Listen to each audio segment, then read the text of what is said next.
Now in the previous video I have explained you about the 5 different components: x-axis, y-axis, data series, chart area and plot area. X-axis means where the values are located in the sleeping line format, and y-axis means nothing but in which our numbers and values are located. Data series means nothing but the complete series of values whatever they are located on y-axis. Chart area means in which our chart is plotted, total region, and plot area means in the area in which our data is plotted. That area is called as chart area. Now fifth is plot area. Now sixth is nothing but chart title. See, every thing has a title. So here chart also has a particular title. If you remember, if you see here, I have given the title as temperature. So this is nothing but the title of the chart. If you see, it is showing in the cursor chart title.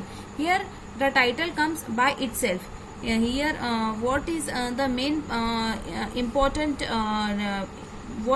important topic in this chart? That is showing the temperature of this particular 4 different cities. So here I can edit the chart title. Simply you will click here and you will write here format chart title. Whenever you click on format, you will be able to format whatever you want the chart title. Border color you want border style, you want to give a shadow, whatever you want you can change it here. And if you want to change the chart title, suppose I want to give 4 different cities, 4 different cities. So this is nothing but the title of the chart. This area is called as chart title. Now the sixth one is axis title.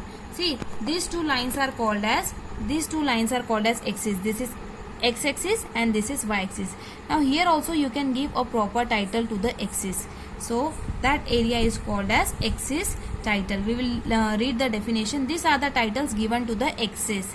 Axis means nothing but x-axis and y-axis. So you can give the title there also in the same way like we have given for chart title. Then legends. Legends means nothing but the legends help you identify various plotted data series. Each series can be uniquely identified by assigning a unique color or pattern. See, legends means nothing but like here you can click and here you can give the different legends.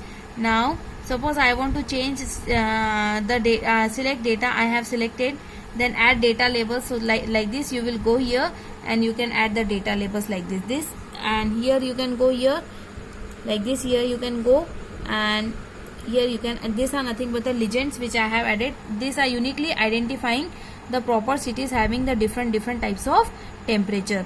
So here you can go and again whatever you want to give, you want to change the color, format data labels, format data series, whatever you will do here. Border color you want, like you want solid line, so okay, it will come. Whenever you will save the program, it will come. So these are called as nothing but the legends. Now is grid lines. These are the horizontal and vertical lines in the plot area. See, this is nothing but the plotted area. Whatever these lines are coming here inside this plotted area, these lines are called as grid lines. What these lines are called as? Grid lines. Okay. Now next is nothing but data label. Whatever the labels, this is a label. This is a label that provides additional information about a data marker. This is called as data labels. Kolkata is showing the data label 35. Delhi is showing the data label 43. Mumbai is showing the data label 45. Nagpur is showing the data label 40. Is it clear, dear children? This is all about the 10 different components. This is called as category axis. This is called as value axis. This complete is called as data series. This is called as grid lines. Okay, this is called as chart title. This is called as axis title, and this is called as data labels. Then this area, complete area, is called as chart area. This is called as chart area, and this area is called as plotted area. Is it clear, dear children? This is all about today's topic.